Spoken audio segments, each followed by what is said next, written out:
Dooney and Sandra, the two best friends, finally found time to catch up with each other after a long separation. Due to their busy housewife duties, the large, exquisitely designed sitting room was adorned with black leather sofas, one of which Dooney's dark, delicate figure stretched out comfortably. Across from her sat Sandra, fair and buxom, occupying a single-seater. In their earlier years, Dooney had been the buxom one while Sandra flaunted a slim figure. However, Dooney's husband, Stephen, encouraged her to slim down and look more attractive. Dooney willingly embraced the idea, wanting to please her beloved husband. As they chatted, Dooney's hunger began to take hold, but she had lost her appetite for her own cooking. She craved something different, a meal prepared by someone else. She carefully considered her choice of food vendor, desiring someone who could match her own culinary skills. And there was one name that came to mind: Edible Catering. Stephen and Dooney had recently decided to have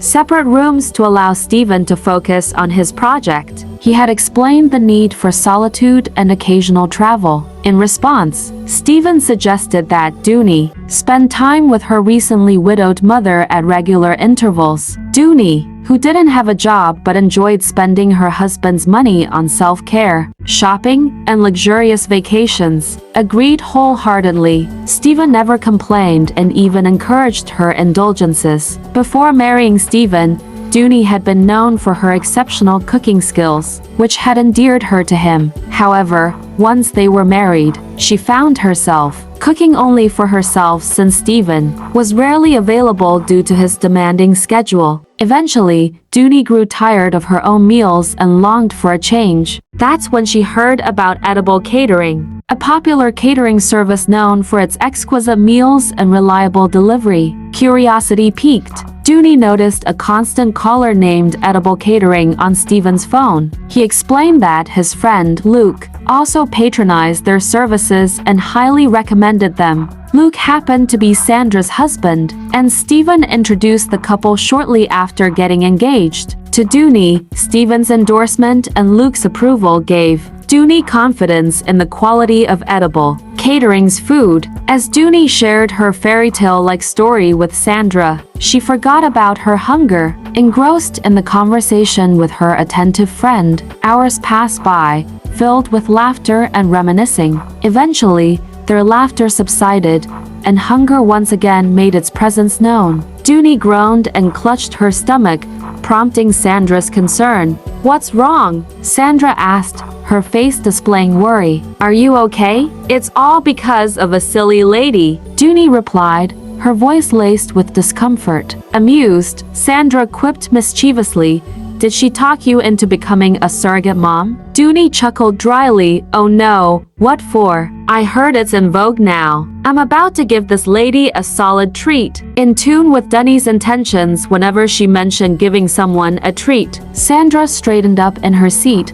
suddenly more alert. "What do you mean?" she asked, her face serious. Sandra was always ready to support her friends' decisions, no matter how mischievous they might be. Looking tired and disappointed, Dooney replied, "There's a catering service owned by a woman that everyone seems to be patronizing these days. It's called Edible Catering, and Stephen and Luke are among their regular customers." "Luke? That's strange. I've never heard of this catering service," Sandra mused. "Chelsea also told me her husband prefers the ladies' meals to hers. You know Chelsea doesn't know how to cook and refuses to get any form of house assistance," Dooney shared with a dry laugh. "This Edible Catering lady even offers home delivery, which is why she's everyone's favorite. Stephen wouldn't give me her contact information because he didn't want me to completely abandon my cooking skills. So, I had to steal it from his phone when he wasn't watching." Sandra, intrigued, asked,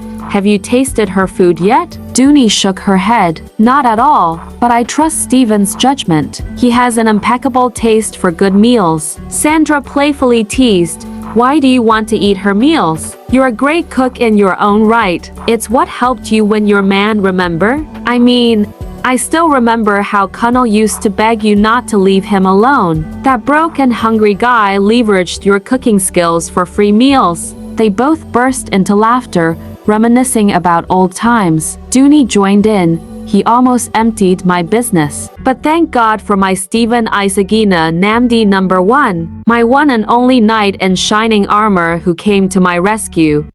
They laughed heartily again, but Dunny's laughter turned into a groan as hunger struck her stomach once more. Sandra, now concerned, rushed to her side. "What's wrong? Are you feeling alright?" Dooney sighed. "I'm just so hungry. I need to eat something. That's why I decided to give this edible catering a try." Sandra's curiosity deepened. "Alright, but do you think it's necessary? You're an amazing cook yourself, and you've got such exquisite taste." However, Dooney, exhausted from laughter and growing famished, explained that she wanted a break from her own meals and had been preoccupied with household chores lately. Sandra playfully teased Dooney about her apparent busyness, suggesting that it revolved around maintaining her pedicure rather than actual tasks. With a gentle laugh, Dooney replied, "Oh no, I've been fixing things around the house. You know Stephen has been so good to me, and I'm running short of ideas on how to repay him. Today, my gas cooker developed a minor fault, but I'd rather buy a replacement than fix it. My priority is Stephen. As for his faulty bed, I don't mind sacrificing my pedicure." Sandra raised an eyebrow, curiosity piqued. "What about his bed? Aren't your furniture from the best furniture house in town? Rendezvous Furniture?" Dooney nodded proudly. "Of course they are. But lately, something strange has been happening with Stephen's bed.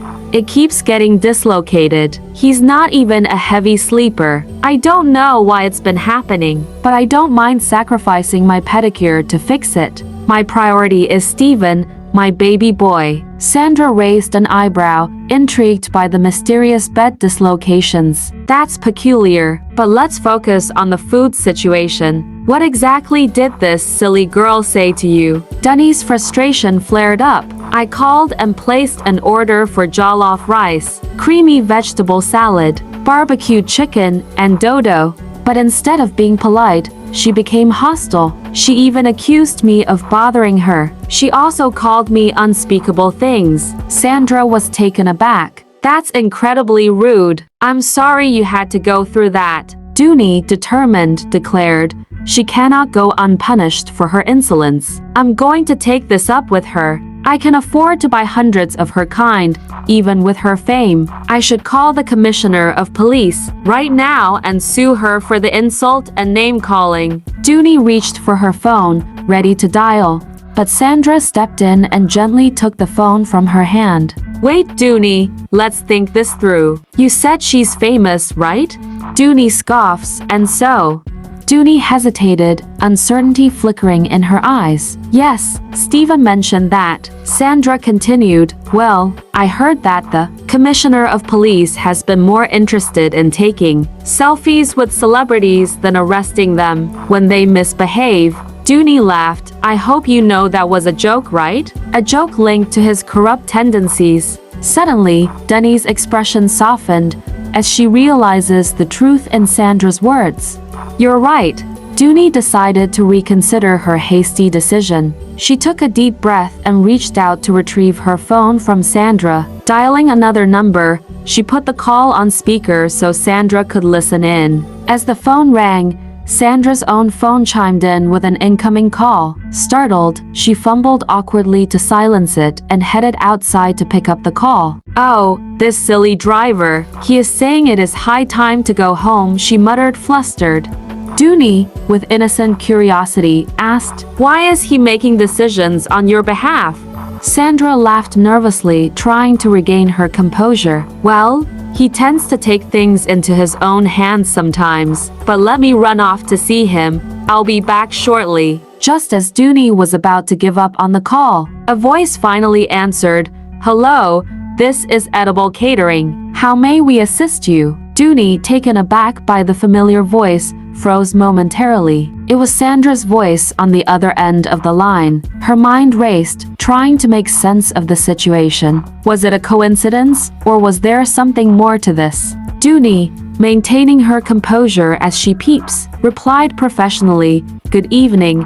I'm Barrister Jumoke Blake. I'm calling on behalf of my client who recently placed an order, but encountered some unpleasantness during the conversation. I would appreciate it if you could address the matter. Dooney watched Sandra's face closely, observing a subtle shift in her friend's demeanor. There was a faint flicker of guilt in Sandra's eyes, a slight hesitation in her voice. Dooney's heart sank as she began to piece together the puzzle, sensing that her friend had been hiding something from her. Sandra, unaware that Dooney had caught on to her secret, responded, "Oh, we are sorry about that." Dooney continued to speak in a composed tone. "Yes, my client was treated rudely and accused of bothering you. We believe you need to promote good customer service in your company, and we hope you can rectify this situation. We promise to look into the issue, ma'am," Sandra responded. Dooney's voice trembled slightly as she went out to confront her friend, her words dripping with both hurt and curiosity. "Sandra, is there something you're not telling me?" Sandra's jaw cracked, and for a fleeting moment, her eyes betrayed a mix of guilt, regret, and unease. She stammered, struggling to find the right words. Dooney. I. Before Sandra could finish her sentence, Dooney's world shattered as the weight of the truth finally hit her. The subtle hints, the stolen glances, and now this revelation: her best friend was involved with her own husband in a betrayal she never saw coming. Dooney's voice quivered with a mix of sadness and anger. "Sandra, how could you? To think you could go to the extent of dedicating a separate phone and line for this. How could both of you betray me like this? You were even feigning ignorance to my face." She laughed dryly. Sandra, overcome with remorse, tried to approach Dooney, her eyes brimming with tears. "Dooney, I'm so sorry. I never meant for any of this to happen. It just did." But Dooney couldn't bear to hear another word. The pain and betrayal were too raw, too fresh. She backed away from Sandra, her heart heavy with disappointment, and whispered, "I need some time alone. Please leave." Sandra, feeling utterly awkward and exposed, sped into her car and left Dooney's house, her footsteps heavy with the weight of her actions. Left alone in the silent aftermath, Dooney's world seemed to crumble around her, her jolly demeanor shattered, replaced by a sense of profound sadness. She went back in and sank onto the sofa, tears streaming down her face, as the reality of her husband's infidelity and her best friend's betrayal echoed through her mind. The evening grew darker, enveloping Dooney in a cloud of despair. Her tears soaked into the cushions of the sofa as she struggled to make sense of the heartbreaking revelations. In the midst of her anguish, she heard the sound of footsteps approaching,